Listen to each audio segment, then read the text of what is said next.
Listen to one Atlantic reporter at a very ironic disinformation conference on Wednesday. Listen to this.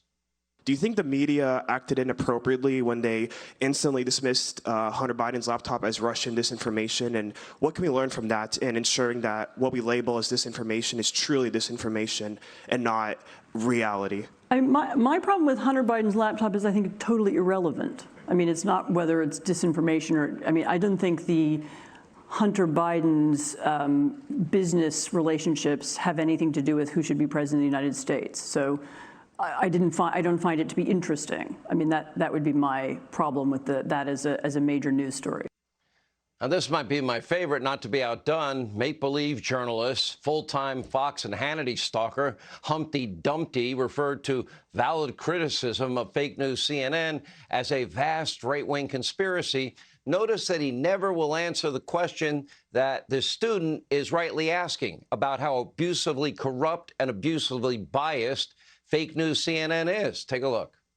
They pushed the Russian collusion hoax. They pushed the Jussie Smollett hoax.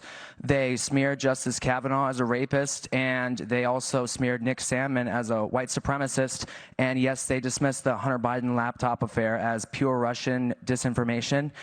With mainstream corporate journalists becoming little more than apologists and cheerleaders for the regime, is it time to finally declare that the canon of journalistic ethics is dead or no longer operative?